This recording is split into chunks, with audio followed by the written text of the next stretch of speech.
I'm Holly Constant. And I'm Maddie Hockaday. We really love Parks and Rec, and we really love behind-the-scenes details. So we're researching everything from DVD extras like deleted scenes and commentaries, plus interviewing cast and crew who actually worked on the show. We also bring on guests and friends to geek out about everything parks. So join us, you tropical fish. This is literally the best Parks and Rec rewatch podcast. We're your park pals.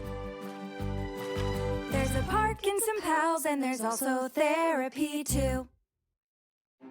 Well, I don't want to jinx anything, but I feel like this is going to be like a short and sweet one. Not really, but like it's going to be shorter than our usual 2 hours because I feel like it's a very straightforward episode and there's not many guest stars. And if there was guest stars, it was only like a line or two. And that's obviously not including Jamm because that's he's not, I mean, I consider him a guest star, sure, but he's like a huge character and not just like a one-off day player, which, that's not a shade thing. Obviously, if you know me at all, you know that that's not a shade thing because I love our guest stars.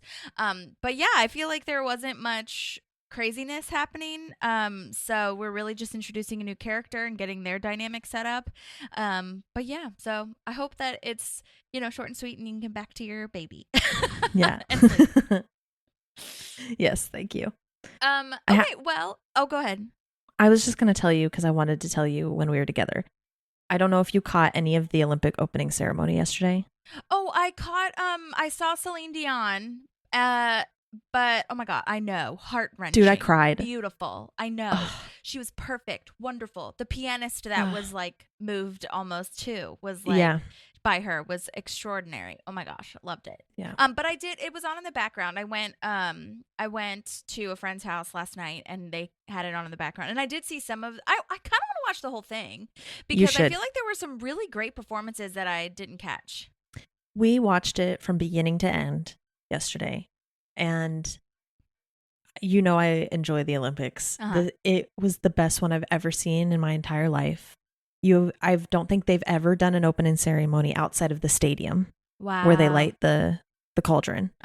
It was just like every second you're like, wait, this is getting better. And they just were like so great about here's our culture as a country. And this is what you're entering when you come here. Like, and we're proud of it. I mean, to anybody listening out there, I think you can rewatch it on Peacock and you should because, oh my gosh. And you have Peacock because you watch Parks and Rec. So absolutely. Plug. And the fact that they were doing it all in the rain too was incredible too. And kept it going. They turned an entire bridge into a catwalk for a fashion show. Nuts. I saw this meme. It was so freaking hilarious. It was like saying like the fish in the river right now. And it was like this person or like the fish in the Seine River right now. And it was like something, I can't remember if it was a creature or if it was a person like waking up and being like shocked and like, what the fuck is happening? And I was like, that's so real, I bet. That is very real. Oh my gosh. Because I can't imagine, like, can you imagine the vibrations? That's a nerdy thing to think about, but like, that they're but feeling. True. Yeah. Yeah, but true.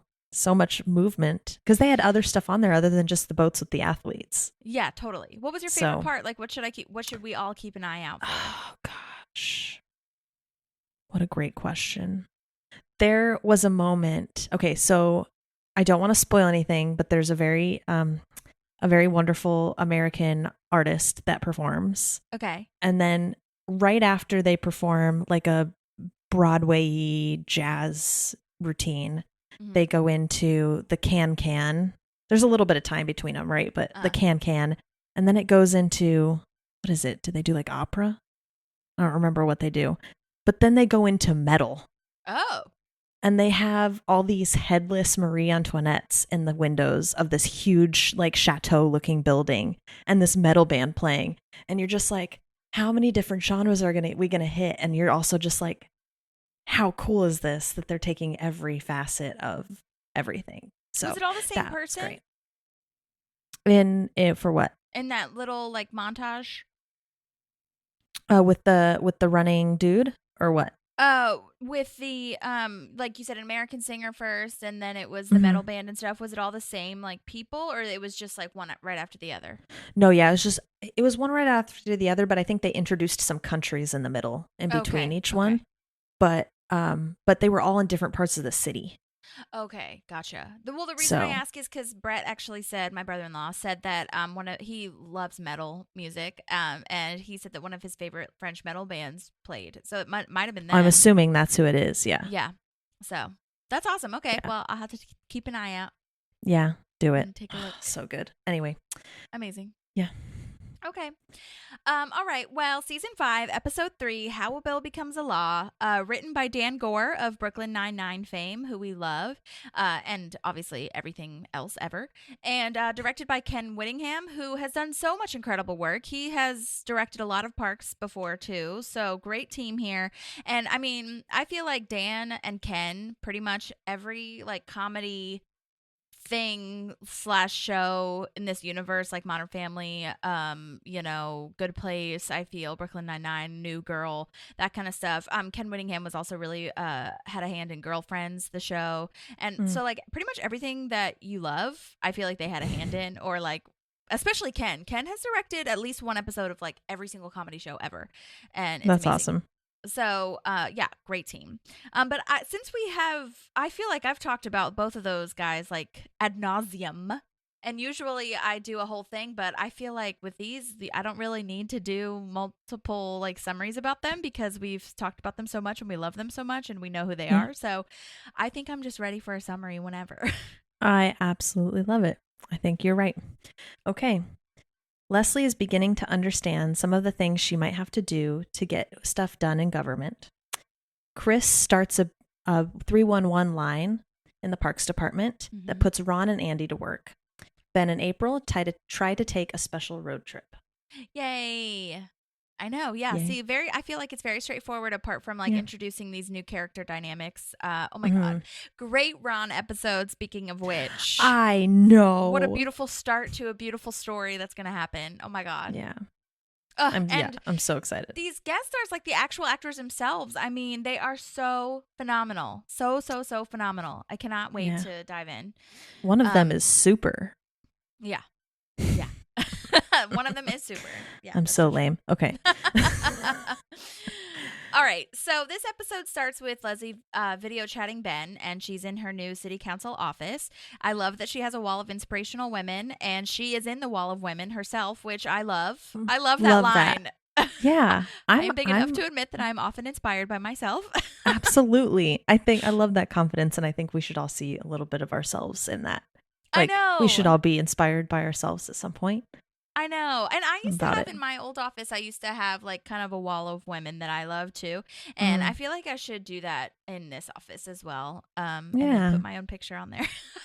Yes, do it. I love that she has her mom up there too. I know. That's so special. And she honestly has women like everywhere around. I noticed that it was like there was one by her bathroom. So I like how she has those inspirational people to, inspire her. Yeah, I love it. For lack of a better word, because I just used inspirational 100 times.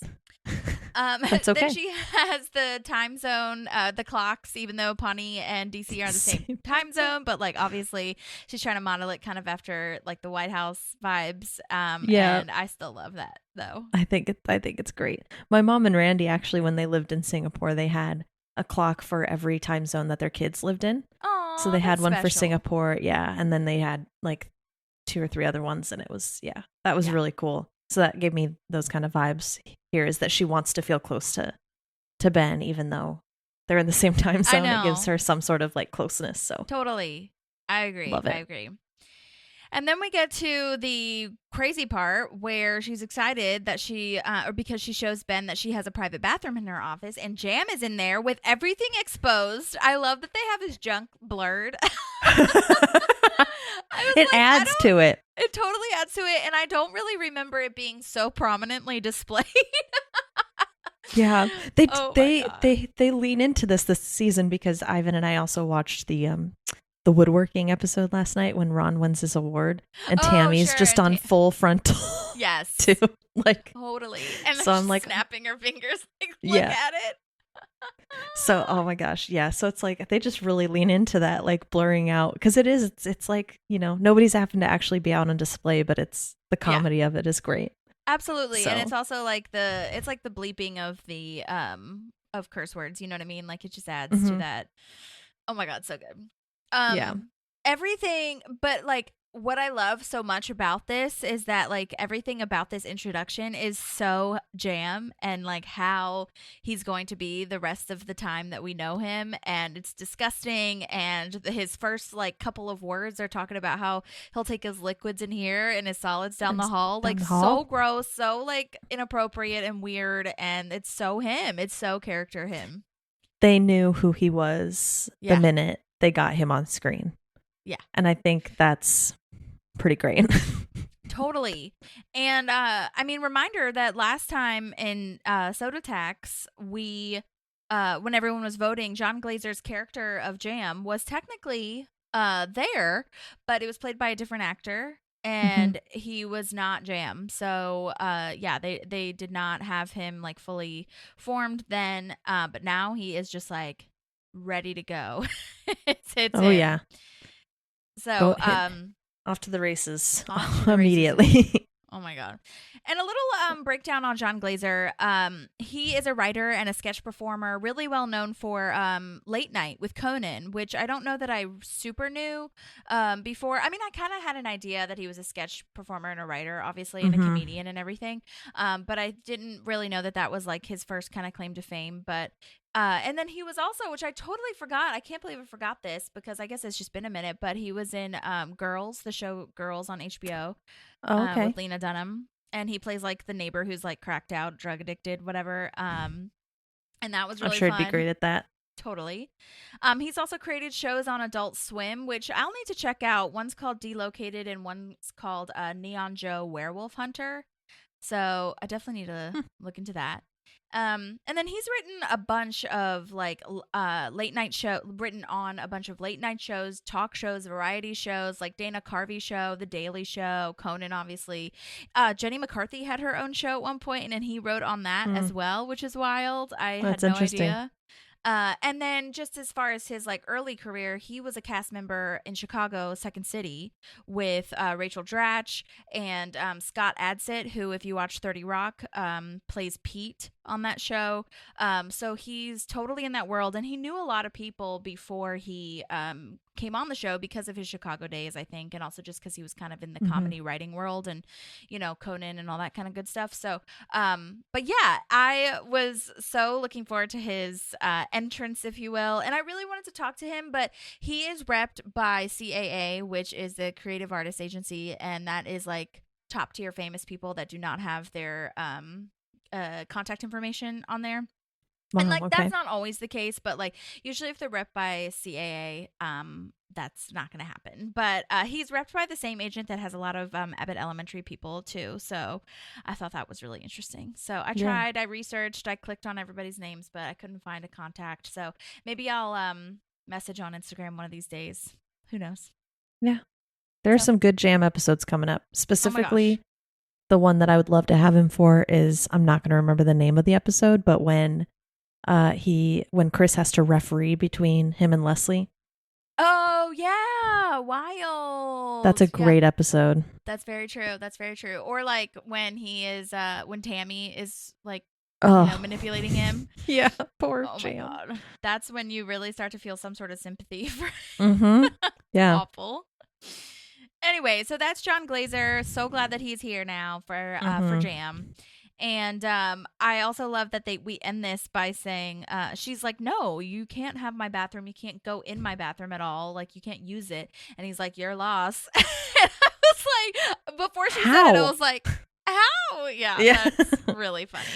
Just the way she delivers that is so good. And she's still holding Ben in her hands. And she's looking down the hallway, like delayed response. It's so good. Yeah. Oh my God. So good. She also has her book on her bookshelf. Oh yeah, on display. Yeah. I feel like they bring that back in so many different episodes or scenes. Oh yeah, it lives on through the season, through the series. Mm-hmm. And then I noticed a sneaker keychain on her desk too.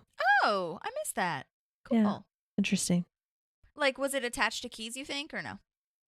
I don't know. It just looks like. I mean, I guess I didn't see like anything attached to it, but it was a tiny sneaker, and the ones I've seen always have like a keychain thing on them. Oh, interesting. Okay, I'll have to look into it.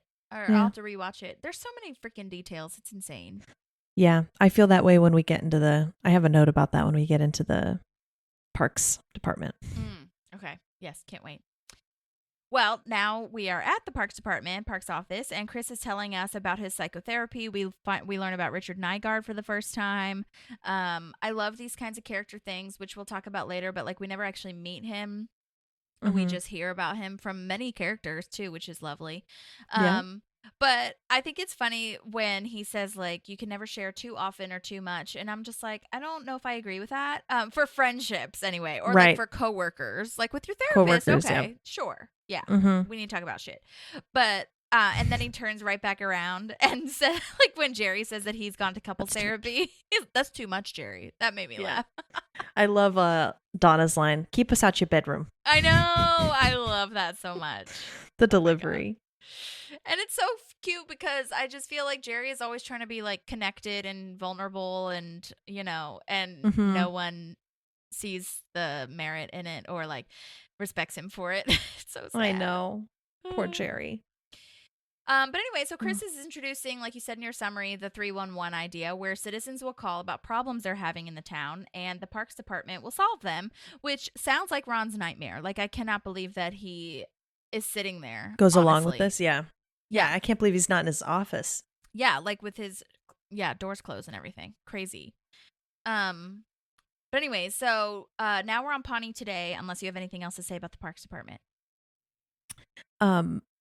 Yeah, so I wanted to mention about the background. So I was trying to pick out all these details, and I just hit a point where I was like, the amount of effort that went in to make this look lived in, right? Because I can't even pick out one thing to talk about because there's so much going on. There's so much clutter, and then there's all this artwork, and then all these flyers and all this stuff. Like, they do such a good job of making it look like it's somebody's daily workspace. Yeah, totally. So, I mean, I think it's just the detail is amazing. It's really well done. And then the fact that they brought in like different tables too, like for them to all sit at the 311, I feel like that also makes it just different and just a little bit more realistic too. Because people, I think that's what they would do. Yeah. The other thing I had was Chris Pratt's acting about he looks embarrassed for Chris. Oh, yeah. Which is just, I think it puts it in perspective because Andy doesn't get embarrassed about anything. Yeah. And also just the acting, like the way it was delivered, the facial expression was great. I totally agree with that. Yeah. This is a good Andy episode too. I mean, yeah. I feel like we're getting into like really using Pratt, honestly. Yeah. Okay. Anything else though? No, I'm ready to go. Okay, awesome. So like I said, we're on Pawnee today now. Joan is back. Love Mo Collins. Oh my God, so into this. She's saying that apparently the approval rating for city council is at 3%, which is really sad. That's awful. So bad. But I love Joan's line of, I just love Joan. What the city council has done is embarrassing, in my opinion, and that's a fact. Yeah. No, that's your opinion. That's the definition of an opinion. It's so hilarious. I want to know if her hair's real or if it's like extensions or a wig. I know. Great question. I feel like if anything, they definitely like fucked with it to make it kind of seem like she had a night out or something the night before. I don't know. Or maybe she wants it to be that big. Who's to say? Yeah. I don't know. Yeah. Looks great. Yeah, and Leslie's saying, there's been gridlock, red tape, whatever, but she's passing a new bill, her bill, that will extend public pool hours, and I just love this, too. Like, can I get a big whoop? Yeah. Which, like, honestly, I kind of thought that they meant, like, extend public pool hours, meaning, this is stupid, but I get it, like, till, like, 8 or 9 or something, but they mean after Labor Day. That's what I thought, too. Yeah, I thought hours of the day as well. Yeah, and I totally like didn't even realize that until this like rewatch. And I agree with that. Okay, it is hot as hell, especially I think it should be like location based because now I feel like here, especially or in the South or a lot of places, it's like hot until October, okay? I feel like Labor Day is not enough. No. I agree. Especially like apartment buildings or well, I mean, actually that's a lie. I was going to say especially at apartment buildings and not just public pools, but honestly public pools too because people are always looking for things to do with their kids. So, anyways. Yeah. But I think it's cool, and especially because, well, first of all, she's like talking about the community and everything, but also I like that they brought that little shot of her at the river cleanup from the first episode, because she said those were the office hours, and if people had issues, they could come to her there. And, you know, someone from the Porpoise team came and talked to her there, and I thought that was really great. Yeah. Yeah, I love it. We're saying it's like a full circle moment. Yeah, totally. And I mean, you can miss it. It happens in a blink of an eye, but I really like that they added that in. And then, you know, now she's in her office, in her city council office, with the swim team that she's making this bill for. And this little girl's really cute, with Leslie like shutting her down as far as like, what's your greatest accomplishment? Wrong. Your greatest accomplishment is this, you know? Yeah. 4th in the county swim meet. Yes. Yeah. Which is like great, you know? Yeah. And I just love that Leslie like shuts it down and doesn't even say like, well, that was great, but also now is the time when your greatest accomplishment is coming true, you know? Yeah. But it's worth mentioning also, first of all, that this little girl's name, well, she's not, I'm sure she's grown now, but her name is Haley Soul, and she's been in Criminal Minds, and she was in the Wet Hot American Summer with Amy Poehler, actually, which I think that was great. Yeah. So that's really fun. And then Leslie doing the porpoise call, which is like the mascot or whatever. Oh my God, I love that so much. Yeah. Yikes. Yeah, it's very awkward and weird, but it comes They all back look uncomfortable at the end, which is nice. Yeah, they're uncomfortable. Yeah, I know. It like a form of solidarity. It's really nice. I know. I also love the ending. Okay, everybody leave. Yeah. I really love her saying that. I want to say that to people. Do it. I noticed that on her coffee table, like in front of where the kids are sitting, she has a picture of her and what looks like Tom and April. Oh. And it was cool because all the pictures she has up there are like professional. These are the people that inspire me pictures. So it's nice that she has like a little homey touch of her friends in there too. Yeah, I love that. That's really cute. Yeah, I think it's important. Totally. Okay, so now we are at Ben's office, and April is wearing a suit. I feel like that's really nice, like a pantsuit. Good for her. Yeah. Or a skirt suit, whatever the hell it is. She's she looks dressed professional. up and looking professional. Yeah, I love that. And she's proposing a road trip to go see Andy and Leslie. I think that is still such a long way. There would be no way I would want to do that after I left for work, even if I left early. Absolutely not. How many hours did they say it was? 10? 10. Yeah. Yeah, man, because even if you're leaving at 3, you're getting there at 1 in the morning. Yeah, and I was like, I mean, I guess I get it for like a weekend, but like my mom, the reason I'm so like into this is because my mom makes that trip to see me. It's 10 hours.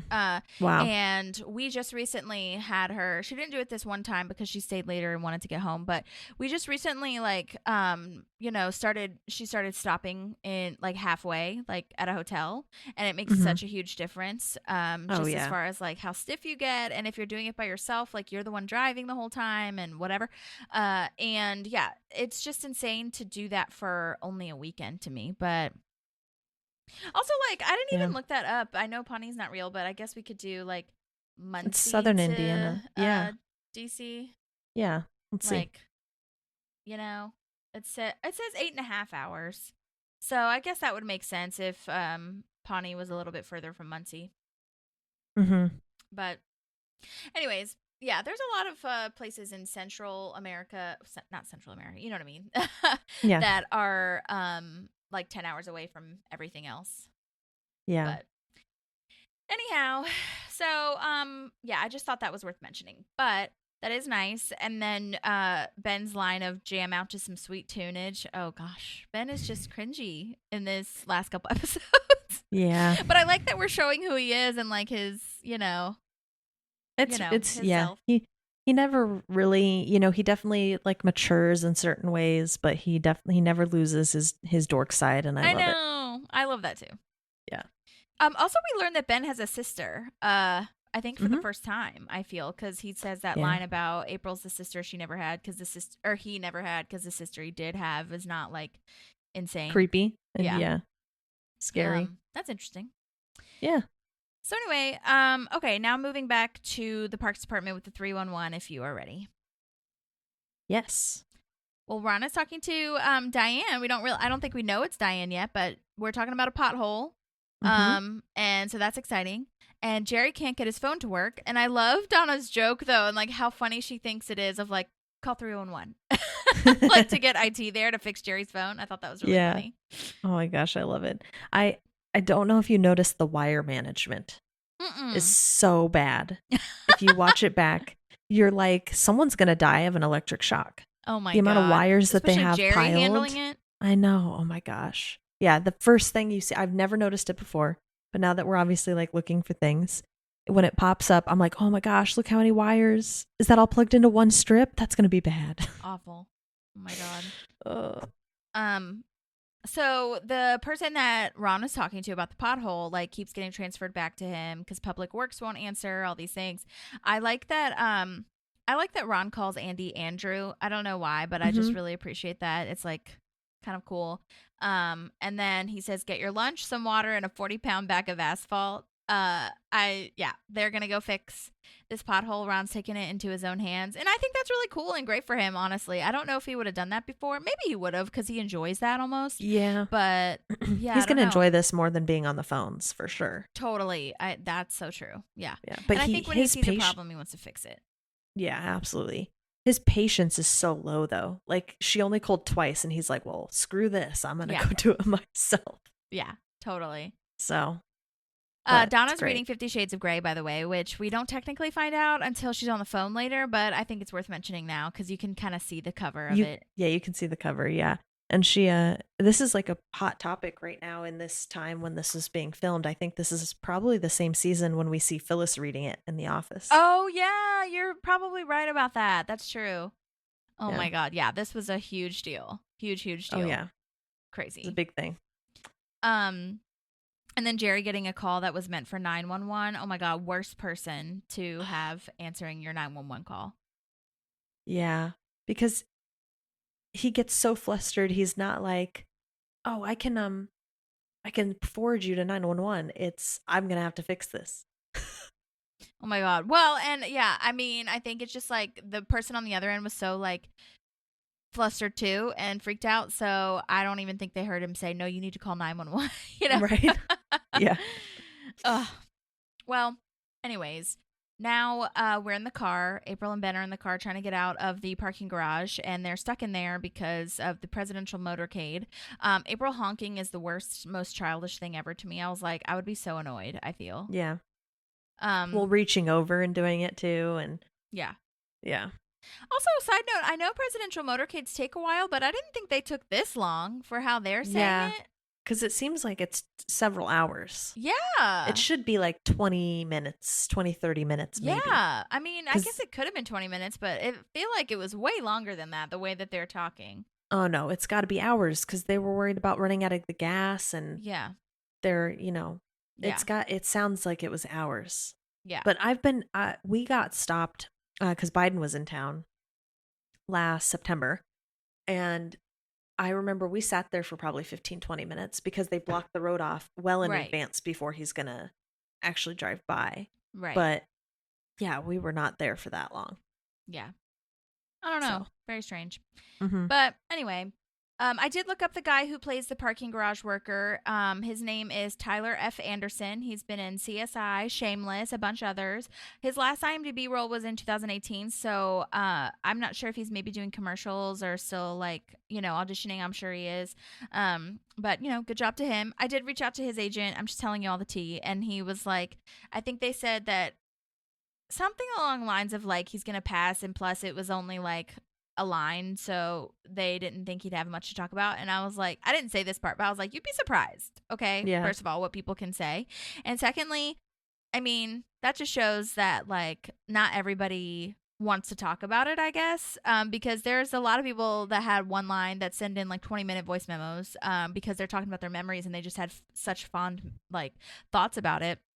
Like, I thought about, and I know, like, some of her scenes got cut, so, like, she has a little bit more, but the one gal who, like, tells Ben that someone's on the phone for him for that, like, article or whatever, that was literally one line, and she sent him so many voice memos, and she was, like, just excited to talk about it. So I think that's just, like, another reminder, too, for people. Yeah, we've had somebody given a voice memo I can't remember who it was, but who all their lines got cut. But you still reached out to them. Yeah, like deleted scene people. Yeah, that's true. That's true. Yeah. So anyways, I did message back and say, like, well, we're interested in hearing all of it, like how you got the job, like how your day on set was, but I get it if you don't want to, whatever.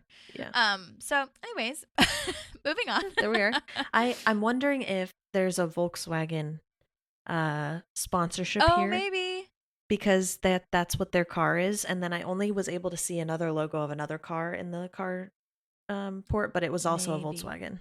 Yep, maybe. I feel like it's Volkswagen and Hondas because that the Parks car is a Honda Civic. Right. So yeah, interesting.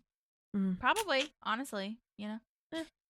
All right. So Jamm is now checking Tom's teeth because Jamm is a dentist, and he moved here so that he can make money because Pawnee's leading industries are corn syrup and rubber nipples. I do love that line. DDS doesn't stand for dumb dumb stupid. Dumb dumb stupid. I like that. I'm stealing that. That's mine now. I know it's good. He's like so serious about it. Yeah, but if somebody says something that I think is funny or I like what they say, I'm like, I'm gonna steal that now. Yeah, totally. So.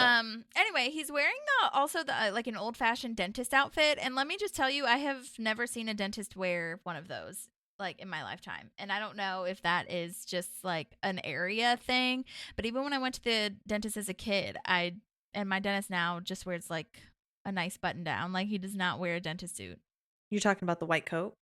No, like, you know, I get it kind of looks like a white coat, but like it kind of buttons like a collar right here, and it's like an actual shirt, like a dentist shirt. Yeah, I've never had my dentist wear that. It's very Little Shop of Horrors vibes. Like 1940s maybe dentist. Yeah. And I just think that's funny that he was wearing that because I've never seen someone do that. It's kind of on brand for his character though too, like, you know, because part of me is like, did they make the decision to make it like very apparent on screen that he's a dentist? Maybe. Or is it also just Jamm is like proud to be a dentist and so he's like leaning into it? I think it's Jamm's decision. Yeah. I don't know. I just thought that was interesting / worth pointing out because I was like, I have never, you know? Yeah. But anyway. Yeah. The reason Tom is there, though, really, is because he wants to join the Pawnee Smokehouse, and Jamm is a part of it. So he's trying to get in there by being friends with Jamm / getting his teeth done. And I love that Jamm just thinks that cigar cutter is just a gift. It's just his. And, like, even though the initials are clearly not his. Yeah, it's uncomfortable. Yeah. And then I think Tom's like mentioning this as kind of an aside, saying, you know, are we good on the bill for Leslie? And Jamm like drops a bombshell that, you know, it's probably not going to happen and he doesn't want to do it. And that's, you know, so Tom has to go back and tell Leslie now, which sucks. Right. Well, so it was like he probably wasn't even going to tell her then if Tom didn't ask, right? Oh, yeah. No, absolutely not. He wasn't going to warn her. He was going to blindside her. Yeah. Which is stupid. Yeah. Anyway. I love that Tom has never gone to like a smokehouse. Oh, yeah, totally. Like, he's put money into like getting the cigar cutter and all this stuff. Classic Tom, too. He's just like, well, this is elite, so I have to be a part of it. What I mean? Yeah. Has to be part of my brand. Absolutely. Oh, my God. Okay, so Leslie is getting a perm now. Oh, my gosh. Yikes. And she's when the so Anne's excited. Away, the mice get perms. I know. That's so hilarious. In the deleted scenes, it did say that Anne was away with her boyfriend, which I don't know who the boyfriend is, but apparently she has a boyfriend in this episode. And yeah, Rashida Jones is not in this episode. I did not look up what she was doing, but I feel like there was a movie happening that she was in around this time. Huh. So it could have been that. Could have been. I'll have to do some more research on that. Because what year was this one again? Like 2013? 2014? It doesn't tell me. Or was it 2012? Original, or could be October 4th, 2012. Yeah. So I'm sure that like, and I feel like this was during the time, wasn't like this the time when Rashida was doing like I Love You Man and all that kind of stuff? I thought I Love You Man was earlier, but I could be wrong. Was it? Oh, I maybe thought so. Oh, okay. Yeah. I Love You Man was 2009. You're right. Celeste and Jesse Forever was in 2012. So maybe she was shooting that. That's the one where, what's his ass is in it, right? Andy Samberg? Is it? Or What's the name of it? Celeste and what? Celeste and Jesse Forever. Yeah, it's, and she plays like, yeah, it's Andy Samberg. Uh-huh. I love him. Oh yeah, and Elijah Wood's in it too. Frodo. What a cast. Oh my god. So, and I think I feel like she was shooting quite a bit at that time. I mean, she does something like literally every year or like multiple things a year. But anyway, so Leslie's getting a perm, and I love this little moment too, where she's like, "Have you ever given someone a perm and regretted it?" The hairdresser's face is perfect. I know, it's so good. And side note, I love this detail. This hairstylist is named Autumn Butler, and she is the actual hairstylist for Parks and Rec. Oh, I know. Isn't she such a good actor for that little moment? That was amazing. All her facial expressions and like the way that she you know, has all, like, just the way that she acts. I was like, that's great. I love that. Yeah. You got to think she's probably already comfortable with Amy though, totally. too. That's so true. that probably helps. Yeah. She was in the hair department of Parks from 2009 to 2015, which is basically almost the whole time. Not really. So that means probably she came out on the second season, maybe. But she also worked on Moxie, Amy Poehler's movie that's on Netflix, Spirited, which is Ryan Reynolds and Will Ferrell's like Christmas movie thing. Oh yeah. Some of the Fast and the Furious movies she also worked on, so much more, which is awesome. I think that's so cool that she, got to do that and be on screen. Yeah, I love that. Anyway, so then Tom is now coming in and saying that Jamm changed his mind and is not going to vote for her bill. And I love this so much. Like when she's like, okay, we got to go. And Autumn is like, well, what about the perm? The perm must wait, Autumn. The perm must wait. And her name really is Autumn. Side note. Love it. All right. So now we're meeting with the swim team. Did you have anything before that though? Yeah, I have this note, and now my brain can't remember when it happens. Somebody, say it. We'll try to figure it out. Yeah, somebody says, I don't know how to answer that. Oh, Tom said, Leslie's asking Tom how she looks with the perm. Yes. Okay. And he's like, I don't know how to answer that because she looks crazy. I want to use that because it's nicer than telling the truth sometimes, and also nicer than lying because you don't want to tell somebody they look good if they don't. Yeah, fair enough. Okay, so now we're meeting with the porpoises. One of the boys is like, oh my god, wait, so it won't pass. And that kid's name is Cameron Krugman, I'm going to say is how you pronounce it. He plays Mason, and he did a ton of stuff, looks like, when he was younger. I don't know if he's still in the acting game right now, but he was really good. And then that girl again comes back, is so funny. My parents said you can't get anything done. Oh my god. But she is so funny. I just love this like bait and switch of like her being so positive to the kids, and then immediately jumps off the deep end and is like, okay, the bill is doomed, democracy is over. So and she drastic. has a perm while she's saying this too. It's just like freaking gold. Yeah. So well done. Yeah. And so she has this idea to get Milton's vote now, the old guy, and not Jamm's. He's super old. He won't even know what he's doing. And I think this is the first time that we are hearing Milton speak as well, because now we're getting to all the city council members. Dexhart's really, and Hauser. Dexhart and Hauser are the only council members that we've actually like spoken to and kind of have a relationship sort of with and the dynamic built, but we haven't really talked to Milton or know what his deal is. Right. I kind of wish though, and like, I mean, we'll get there when we get there, but they talk about Milton's background, and I kind of wish they did that for every city council member. I don't really feel like we get that with, I mean, I guess Dexhart, like, you have his sex scandals, so whatever. But, like, I'd love to know Hauser's backstory. Like, how did he join the city council? What was his deal? Yeah, seriously, because all we really see is him in situations where Leslie feels bad because she's like, oh, Councilman Hauser. Like, she's always doing something embarrassing. Yeah, because he's like the father figure for them all. Yeah. But anyway, so I will say too, because they're in Leslie's bathroom when she's trying to take her perm out, and I think that yellow marble stone thing, whatever the hell in the background, like decor, is very like cool for a government building. Just saying. Ooh, I'll have to look at it again. Yeah.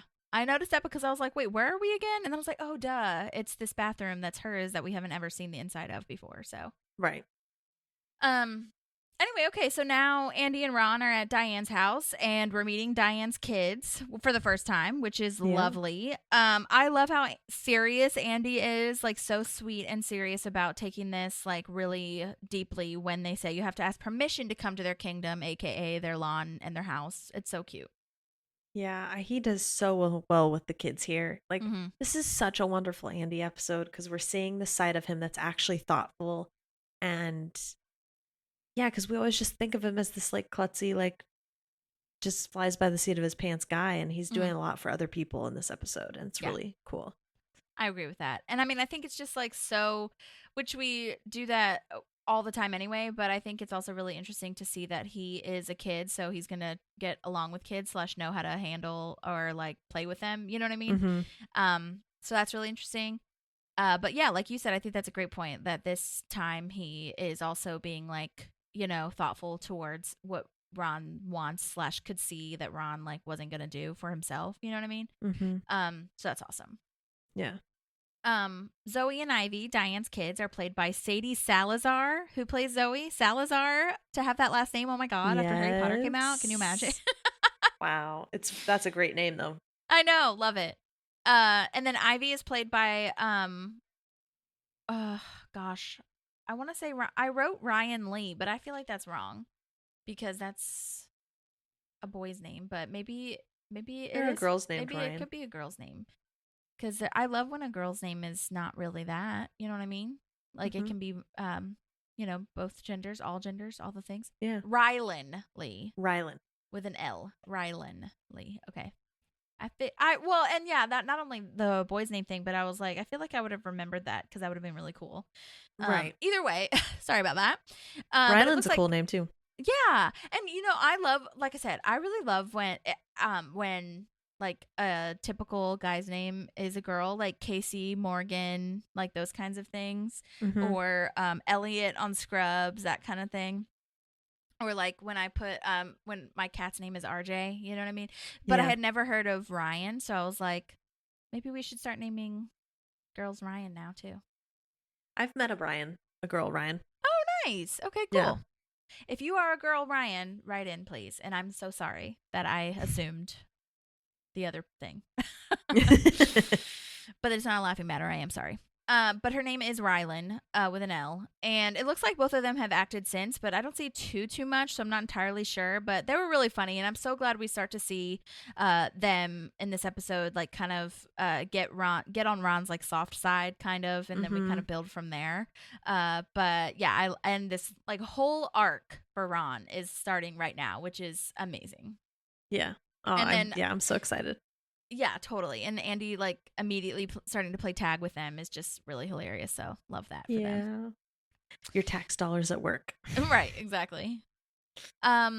So now Ben and April are in the car, still waiting. He has a lot of soundtracks. I'm actually on Ben's side with this. I love soundtracks so much. I don't know if you guys remember the OC, which Chris Pratt was on, by the way. But in high school, that was like a huge deal for me, that soundtrack. And I think it changed a lot of people's lives, honestly. That soundtrack is what got me interested / like had me learning about music supervising, which is when you pick the soundtracks and music for, you know, the scores, basically, but not a score for the soundtracks. And I was introduced to so many cool bands that way. I feel like so many people that combine the music aspect, like Scrubs does a really good job of that too, combining music with the, you know, with the TV show. And I think that a lot of these shows, like Parks didn't do too much of it except for like with Tom Petty every now and again, and that All Will Be Well song when they're traveling to the Grand Canyon or whatever. And I feel like, I don't know if it's like a money thing or like, I don't know why more don't do it. I feel like comedy doesn't do it very often. I feel like it's more like if there's a drama, and I know Scrubs was comedy, but they had a lot of dramatic scenes in there too, like way more than Parks ever has. So I feel like that's a very big thing. Like Grey's Anatomy is huge for, you know, all that kind of One Tree Hill has one of my favorite soundtracks ever. Yeah. Whoever was in charge of supervising for that, I did the same thing that you said. Like I had the soundtrack for each season on my iPod in high school. Yeah. Yeah, so 500 good. Days of Summer was a big one too. Like, yeah, so good. People really, I think, don't really take into consideration how amazing they are. So when April kind of shuts it down, I was like, I think that you are being really close-minded and not even thinking about it, but she's just annoyed at this point, so whatever. Yeah, and she's finding ways to make fun of him. Yeah, totally. Also, like, he shouldn't be embarrassed about Benji's Fun Time Jams because Salt and Peppa's Shoop song is fucking so dope. Good. Yeah. So, like, that is not an embarrassment. That is no, absolutely not in my book. Yes, I agree with you. So good. Okay. So now we're meeting with Milton, if you don't have anything before then. No, my next note is about this. Yeah, he's eating a gross Caesar salad. Side note, I love Caesar salad. It's one of my favorite things, but the way he eats it and describes it is just like makes me want to not eat it ever again. I feel like they put extra dressing on it. They had to make it look extra soggy, extra and gross. Anchovies. Gross. Ugh. Also, Trader Joe's has a vegan Caesar salad dressing. Oh, yeah? And it's so good. I love it. So, side note, right. if anybody, is a vegan or vegetarian or whatever, because, I don't think a lot of people know that anchovies are in that dressing. So, yeah, just FYI. I learned that this year. Really? And I was disgusted. Yeah. It's weird, but it definitely gives it that salty flavor, obviously. But, and Caesar, I learned this. I think I learned this on, honestly, some kind of Guy Fieri show. Or maybe it was on the news, honestly, because my mom, every time she's here, she watches the news. And sometimes it's not like the news. It's like the local, whatever. What's going on? Talk of the town situation. But I think it was like, oh, God, I don't even know why I brought up. Basically, long story short, Caesar is not named after, like, the Roman Caesar. It's named after a different Caesar that, like, invented the salad. And I think so many people think Caesar salad is named after the Roman Caesar. Right. It's actually Mexican. Caesar salad is. Oh, okay, cool. Yeah. Yeah, it's like wild, and like so many people I feel have so many different like ideas about like what exactly goes in it or whatever, but I love Caesar salad so much. I feel like Caesar salad and wings is like I will eat that any day of the week. Wings. Now I want wings. Oh my God, me too. Anyway, sorry. Okay. So back to Milton. He's eating a gross Caesar salad. He's super old, super racist. And this is why there should be term limits. Okay. She said that he served since like 2009 or 19, whatever. 1948. What the fuck? Why? Do you know how long that is? That he's got to be in his 80s. Yeah. Right? Apparently he was. Oh, shoot. They said it too. So. Okay, we're talking about Milton. We're hating on Milton right now, but the actual actor himself was very old. They did not put any makeup or anything like that. His name is James Green. He comes back quite a bit, which we know, and it's fantastic. He sadly passed away in 2018. So sad. Milton. He was like... I looked it up too. I want to say he was like 90 or something when he passed away. So he was really, I think he was in his 70s or 80s when he filmed this. And he was having a nice run at his older age too. He was in Modern Family around this time. Brooklyn Nine-Nine as well. Patch Adams was obviously before that, but he was in Patch Adams. He was on Broadway in 1951 in Romeo and Juliet, which is wild. The last thing, I mean, he was acting up until his last moments, I feel, but he was acting in a web series called Break a Hip, which I think is so funny. But awesome. When I looked it up, Christina Pickles, who plays Ross and Monica's mom on Friends, was also in that with him. And I was like, oh my God, I love her. That's awesome. So shouts to you and pour one out for James Green because he did a great job. And I love when they dye his hair black or maybe give him a wig or whatever when he's trying to be younger later. Oh my God. But yeah, he was definitely up there in age. That was not, any sort of age makeup or anything like that. Yeah. Yeah, he did such a great job. Such a good job.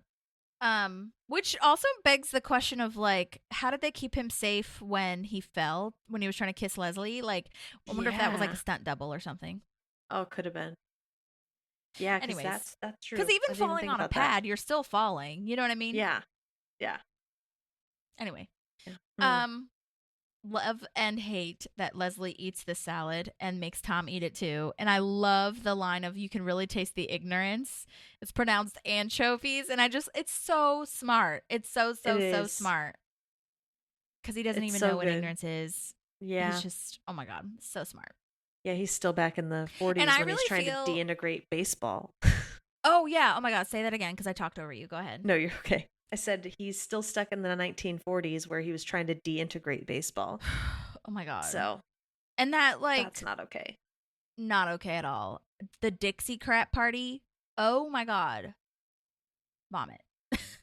And that, like, what you call it? That picture in the background of an umpire throwing out a black baseball player. I mean, this is the kind of shit that, like, back in the day, it was like, oh, funny, whatever. But now it's like, I don't know. I guess they could have gotten away with it.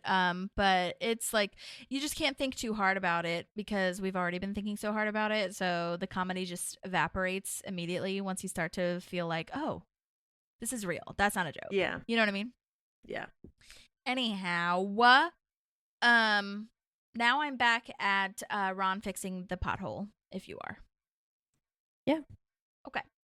Well, so he's doing the thing. Andy's still playing with the girls. Diane is clearly frustrated because he's not even from the public works department. And I get it. Like, I would be frustrated as well. But at the same time, I'd also be like, okay, well, someone's here. So I guess whatever. It's getting fixed somehow. Yeah, totally. And she walks away all like, okay, whatever. This is stupid. And that was the first time that we really see Diane, which is great. Yeah. Because I think Ron doesn't even really introduce himself or knock on the door or anything. He just immediately starts, which is very in character, very Ron. I feel. Totally. Yeah. Yeah, we meet her kids before we meet her, for sure. Yeah. Which I didn't know. Yeah. Yeah. I know. You don't really think about it, huh? Yeah. There is a deleted scene when there's a shovel, like, up against the van that they drove, I guess, in with all their tools and stuff. And Diane gets really mean and says, drop it to the girls, to one of the girls who's picking it up. And Ron, like, thinks she's talking to him. And he, like, immediately drops whatever he has. And that part's funny, but I did not like seeing that mean side of Diane like that. Because it was like a mean drop it to her. And I was like, I'm glad they cut that because that's not necessary, especially this early on. And I don't like that character building for her. And I mean, maybe I'm reading too deep into it because I think the point of that was to show how Ron can be like dominated, if you will. But that's not how it read. So I'm glad they cut it. It doesn't fit her level either, like her demeanor. Yeah. Like she is soft-spoken, like a strong woman, but doesn't have to raise her voice to be strong. Exactly. So she's I'm glad very they took stern, that out. like, don't fuck around lady, which I love, but it's not yelling. Yeah. Love that. Well, we talked a lot about Diana, but let's talk about a little bit who plays her. Talking about your super comment. Yes. Diane is played by Lucy Lawless of Xena, Warrior Princess fame. Oh my God, that show was huge. And I do remember my parents watching it more than I did. But I was just like going back through pictures and clips and stuff. And she's like such a fucking badass. It's so cool. Yeah. I did not realize that she was from New Zealand. It's awful of me, but I did not realize that. I didn't know that either. Yeah, she has an accent. Wow, good job. Her American accent is great. Insane. She's also done a ton of voiceover work, lots of like animated shows and stuff like that. So that's so cool. And I'm kind of I don't know, does she have an accent in Xena? I didn't even think to look that up. I didn't either. Because I haven't really watched it, so I don't know. We might have to do a recap. But either way, she's from New Zealand and she has a cute accent, and that's that. Yes. So we love it. Now Leslie's still trying to reason with Milton. He can't name all of his grandchildren. He just keeps naming the same fucking people. I love that Tom is from Iceland. Yes. What well country done. Is he from? Iceland. Okay, also, again, I don't know if I'm just on Ben's side for all of everything in this episode / like this season so far, but I love Ben's fan fiction. I think it's great. I think we also probably have an icky taste in our mouth for what happened in the last episode with April. Maybe. Like, for me, it's just, I think she's still working her way into my good graces again. Yeah. Because I just felt, I'm not even Ben, but I felt betrayed by that last episode. 100%. So, yeah, that was bad. Yeah. But so like also oh, go ahead. I was just going to say, he's offering to drive you home to see your husband. Like, can we just, you don't have to like it. would I like to sit and listen to somebody's fan fiction for like 2 hours? Like, probably not. But they're passionate about it. He's supposedly your friend. You listen to it. You know, you don't have to like lie to him and tell you liked it, but like, you don't have to be rude to him. Right. 100%. Also, like, I don't know, I love reading, and I have read many a Harry Potter fan fiction that I love too. So like when I was reading his actual, whoever wrote that, like from the writing crew, like they are well versed in novels. Yeah. And because I thought it sounded great, and I don't know, maybe I mean, I do, like, I don't read as much sci-fi, like Star Trek sci-fi, but I do love fantasy, and I just loved that idea of like, that line was really good to me of Data felt something. Of course, Data had never felt anything though, or whatever. It was something like that. And I was like, oh my God, I love that. I think that's really intriguing. Yeah. Side note, I did read that that is Star Trek fan fiction, and Adam Scott was in the Star Trek movie at one point. I can't remember which one it was, but yeah. So that's kind of cool for him. That is really cool. I love this this when April's like, I don't want to, he's like, I understand, just listen. Yes. Is like I love that too. I feel like I'm going to be like that as a parent. Mom, Honestly, I don't want to listen about this again. Oh, totally. I understand, but I understand. We're going to do it anyway. Just 1 second. Yeah. I would honestly, like, if there's any Star Trek fan fiction, I might read that instead of Star Trek. Just from this interaction. Anyway, I'll have to look it up. Like, okay. Could be good. Is Star Trek, this is stupid, is Star Trek a book too? I don't think so. I think it was a TV show. Yeah. Like Star only. Trek is a TV show. Yeah, that was its origin. Okay. But just like Star Wars has books now. Yeah. You know, and Star Wars did not originate as a book. Right. Okay, anyhow, moving on. Back at Diane's house, we're fixing the pothole, and then Diane kind of comes around, brings him lemonade, and they bond over food and stuff because he got gloves from Food and Stuff. She got the lemonade from Food and Stuff. She apologizes for being curt and asks how to fix the hole, and I really love that, actually. I think that's great. Now I can fix it myself. Love that. Bad bitch behavior, you know? Yeah. And I think that that is attractive to Ron because he can do it. But to have a woman who's strong and independent and wants to do it for herself too, I think is very cool. Well, and Ron does like teaching. You think about Ron teaching Anne how to do everything in Andy and April's house with the toolbox and all that kind of stuff. Like, I think he likes showing his passions, you know? It's just like, it's not always second nature to him to maybe think about doing that. But when someone asks him and he's interested in telling you how to do it, you know what I mean? Like, I definitely think he takes that, that old saying or whatever, the teach a man to fish thing to heart. Like, you know, I think that's really something that's very indicative of who he is. Yeah, absolutely. I almost wonder if he brought Andy along for the sole purpose of being able to teach him how to do this and maybe engage him. But then, you know, he ended up babysitting, which is okay. Yeah, totally. That's true. Why does he bring Andy? I didn't even think of that. That's true. Yeah. Like, I really think he was there to help him. Yeah. Speaking of Andy though, I love that after they kind of smile together over the Food and Stuff thing, Andy's in his like princess crown and makeup and like making googly eyes, and oh my God, I love that. And then I also love that he doesn't know how to spell Kissing and starts to spell Mississippi favorite. It's and like then gets distracted by line. the bird. Like, again, he is a child, and look, I don't want to diagnose anything, but he might have a case of ADHD, don't you think? Yeah, that's Or am I being unfair? Definitely possible. Maybe it's more just his childish behavior. It could be, yeah. So I wouldn't diagnose it just based off of off of that. There'd have to be other tests. Yeah, but he definitely loses so easily. Yeah, 100%. But anyway, so Leslie finds out that Jamm wants the office toilet in exchange for the vote, and it's really awful, and we hate him. I hate that that's even. Which I know it happens. It has to happen in our real government. And it makes me upset. Like that. Yeah, and this is Leslie kind of learning like how this shit goes down now, especially on this level.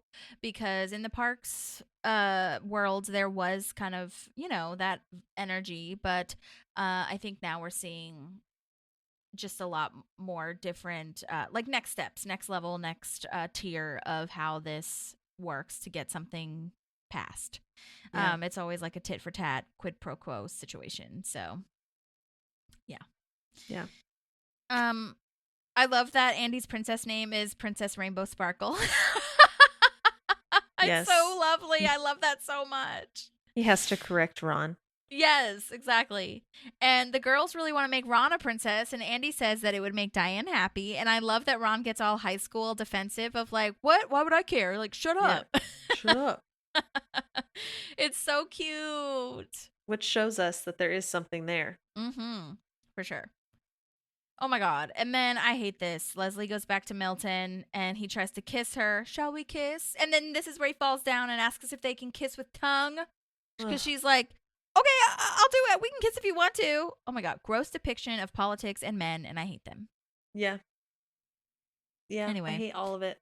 And I don't really remember why this. isn't this brought up? Like, you said what? That's Sorry. not. Why is this not brought up? Like, this is not okay to say, if you kiss me, then I'll give you my vote. That's awful. Oh my God. Insane. And I bet Milton has been operating that way forever. Disgusting. He's comfortable enough to bring it up, so yeah, I think also, that's the first time. Good riddance. Go to the hospital, get fixed. Like, we don't need this vote. Right. I don't think I really realized or remembered that he gets wheeled away like in a gurney. Like, I don't remember that happening until this rewatch, you know? I thought it was just like, oh God, okay, we'll help you. You know what I mean? Yeah. Let's get you up. And then he's like, she tried to kiss me. Oh my God. Hate this. Yeah. Well, anyway, Leslie wants to postpone, and Jamm is being stupid, and Tom says, take the easy way out. It's so easy.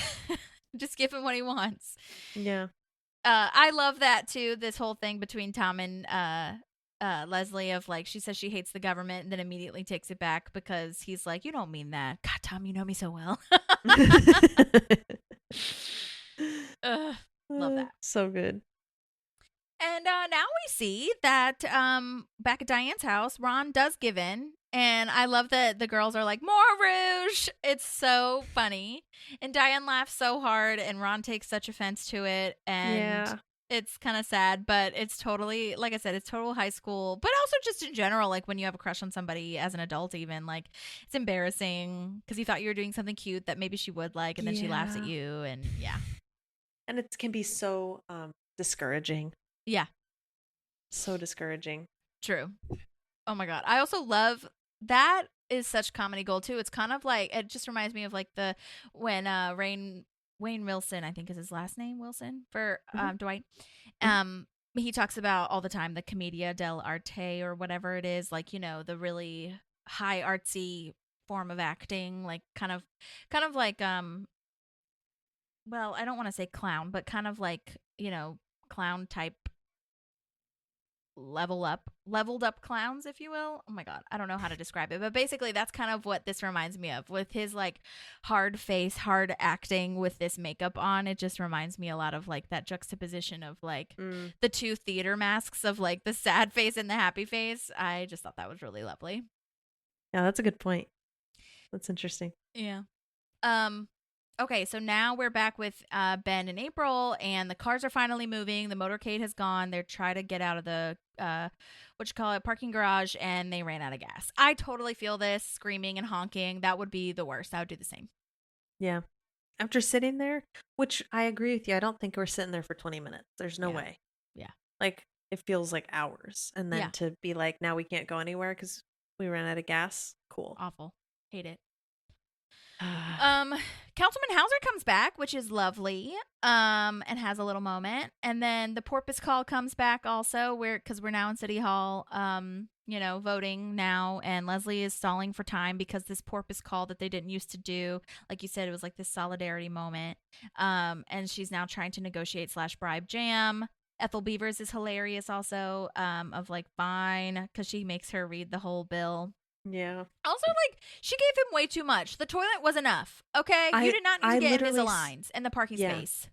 I just said that I wrote the office was more than enough. Yeah. For a vote on this. That's insane.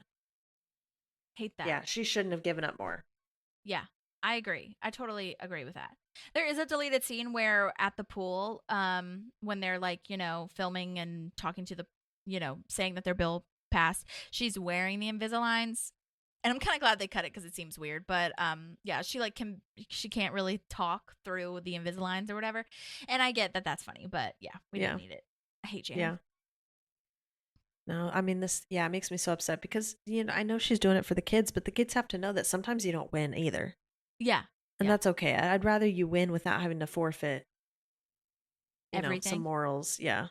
Yeah. I mean, I understand exchanging the toilet / the office. Like, I think that's like, but I don't think you needed to do the parking space too and the Invisaligns. Or I would even understand like the first two, but the Invisaligns, too much, sir. Too much. Well, because that's personal gain at that point too. Yeah, that's true for him. Like monetary gain. It's not just I get to park in a better spot. It's like she's gonna pay my office. Yeah. So anyway, so now we're back to the Parks Department. Donna is explaining over the phone the 50 Shades of Grey moment on the 311 line. Ron somehow knows how to deliver a baby. Yeah. It honestly does not surprise me. I know. I'm sure he has at some point, like on the farm or something, Yeah. And I love that Andy is like really honest and just telling Ron, like, you're being stupid. Diane really likes you and you should do something about it. And he's like, whatever, I'm not going to, blah, blah, blah. And it's really lovely that we are pointing out, I think, that they show that little moment of, Andy riding in the asphalt or whatever. Andy, is responsible for a lot of this. And Chris is, too, in a way, because Chris started this whole situation. So it's really interesting, I feel, for these two characters to kind of get some credit where we don't normally see them get credit in this kind of way. So I think that, Chris, doesn't super count just because, he wasn't doing it for any reason other than, his therapy moment. But, it does start something. So, yeah, absolutely. And it's I like that Andy knows Ron well enough that he said, hey, I know that you like her, but then knew he wasn't going to do anything about it and took matters into his own hands rather than waiting for Ron to kind of step up. Yeah, I agree with that. Yeah, so it's showing Andy's understanding of his friends too and putting them first, and it's nice. Yeah, totally. So now we're back at Ben and April. They're laughing together, which is new, and I like that Ben is fucking with her too. There is a little bit of a moment where, if you really read into it, it kind of seems like flirty almost. Well, for me, it did. I was like, the way she's looking at him, I was like, this is weird. I did not like it, them laughing together. It seemed strange, but I liked the end part when he's fucks with her and is like, how does it feel to be messed around with? Because she's like, no, we're not going. Yeah, we are going. So that part's friendship to me, their own certain brand of friendship. But yeah. Interesting. I'll have to watch back because I think I kind of know exactly what part you're talking about. But yeah, I think when they're doing that whole thing of well, I'm glad it was a great road trip. They're having a sarcasm moment and they're like, yeah, at least we got to spend whatever together. And it's 100 degrees outside. And then he's like, yeah, so fun. And she kind of laughs and does this little look to him. And I'm like, that's weird. That's totally just me. I don't think that, obviously that wasn't supposed to happen at all. I was just perceiving it weirdly because it felt so new to me that they're laughing together. That's fair. But I'm glad that they have a friendship bonding moment now. Me too. And it's him so offering to pay for flights. Yeah, that's what I was going to say. That's crazy and so nice. Yeah. Well, now Chris says that they have very happy citizens and Diane, well, we don't know it's Diane, but a citizen is out in the hall to thank him personally. And Chris is congratulating everyone on the hard work. And then I love this. Diane asks Ron out and it's perfect. I feel like when I was watching this, I don't know why, but I felt like I got emotional for Ron almost, where I was just like, oh my God, this is a healthy start to a relationship and not a Tammy vibe. Any of the Tammys. Yeah. You know what I mean? Yeah. He's not being bullied into anything. It's completely his choice to enter into the relationship. Totally. And I just love... Oh, go ahead. I was just going to say... You're probably about to say the same thing. She's a strong, independent woman, like the other two Tammys were. But it's a healthy strong. She wants to be his partner, not derail him. Yeah. And I think it's a truthful, not manipulation, And it's so... I just love that line too of like how, well, not that line, but just that whole energy of how honest and that whole spirit of like, I'm a single mom. I'm a whatever. Does she say that she's a vice principal? I don't think so. Mm-hmm. Or does she? Okay. Where she says that, and she's like, I don't screw around. Does that freak you out? Like, I just love how straightforward she is. And that is so attractive to Ron and to me and to, I think, a lot of people of like, this is what it is. Take it or leave it, bitch. And that's what he needs. Totally. And I love that he's like, okay, great. And I like that she kind of plays with him a little bit of like, I hope you're not the kind of person that needs the lady and like man that needs to ask out the lady and like kind of rolls her eyes or whatever. Because I think that's what he does too to people. Mm-hmm. And I love, again, that little like playful banter of like, it'll be casual. No need to wear makeup. I love that. So good. I just think everything about that interaction and their relationship, this start to the relationship, is great. Mm-hmm. I agree. And it's all because of Andy. Yeah. Crazy to think that. I know. Wild. I love that Ron gives that little like silly smile though in his talking head of like, I will admit the 311 program did like have its success or whatever. And then he smiles. It's so cute. Gosh, I love it. I love it so much. Love it. Okay, well, now we are at the pool, and Leslie's explaining how the bill became law. I don't understand, too, like, why she left her hair in the perm halfway. I guess because she was going to try to, like, fix the other side when she got to it, but I was like, I think for me as a curly-headed person, I was like, this is in my way, you know what I mean? Yeah. But maybe she just didn't think of it that way. Plus, it is funny to see. It is, yeah. It's funny. It's that little reminder that her date got derailed. Yeah, totally. And then Jamm tries to ruin everything, which is very annoying and rude and stupid. It's like he gets pleasure out of other people being unhappy. Yeah. And he's like, this is children, okay? They don't need to know the bullshit that you did, okay? Yeah. Don't bring them into this adult world before they have to. Yeah. Like, and I will say, I mean, as much as that's like annoying and I hate him, like I do feel like this character is not necessarily like pure evil. He's just like a little twat. Yeah. Yeah. I don't know. I mean, he is like really annoying, but I feel like he has like, I can actually laugh at his like stupidity almost, or like his like, I don't know how angry I get. Whereas like with Milton, Dennis Feinstein, like some of the other evil members of the world, even what's her name? Oh my God, what's her? The soda tax lady. Like, I can just kind of be annoyed with them more so than like laugh at their jokes. Where I think that, and that must be, I mean, that is due to the writing, but I think it's also due to Jon Glaser. And I will say, even the soda tax lady, I feel like I can laugh at some of her stuff, but there, you know what I'm saying? I guess that's just a long-winded version of saying like there are just like pure evil people. Like I cannot get over Milton, cannot get over Feinstein, but I can get over Jamm, I feel. Yeah. Even though he's an ass, I just kind of think he's just a dummy, you know? Yeah, yeah. I think he lacks the social awareness because he hasn't had a lot of opportunities to be social and have healthy relationships. We see that more when we go on and it's like, I don't have anything to do tonight. He doesn't really have any friends or anything, you know? Yeah.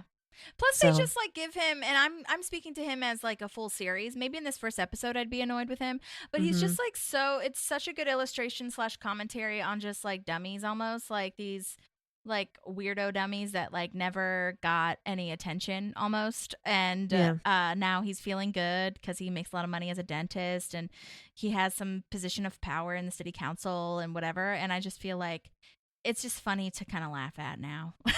Yeah. Even though he's stupid. I'm not saying he's not stupid. Okay? Yeah. But anyway, so I think that was, again, a long-winded version of saying Jon Glaser did a great job. Yes, he did. He does an amazing job of showing us Jamm. Yeah. And I also love that, like, silk satin, whatever the hell, like, jersey jacket thing that he's wearing. In the deleted scene, it's the dentist like logo on the back. So he has like his own dentist jacket. Okay. Fancy. Okay, and so anyway, back to what we were starting this with. Jamm tries to ruin everything and like tell the kids what really happened. So Tom pushes him in the pool to stop him. And I love that Tom does that, to be honest with you. And then everybody jumps in to cover for it, like Leslie says, "'Cause it's fun in the sun. Everybody in the pool." Oops. And I don't know. he's a great right-hand man here in this whole episode. Yeah, I agree. You know, because we have episodes, right, where we see he like completely puts himself or the business he's trying to start ahead of his friends. And here he's really just loyal to Leslie. It's really 100%. Nice to see. Yeah, I love that. Because he kind of comes out of nowhere, too, which makes it even funnier. Yeah. And then poor Leslie, her curls. My perm. Also, have you ever jumped into a pool with clothes on? I think I have. I think I've been pushed into a pool. I don't think I jumped purposefully.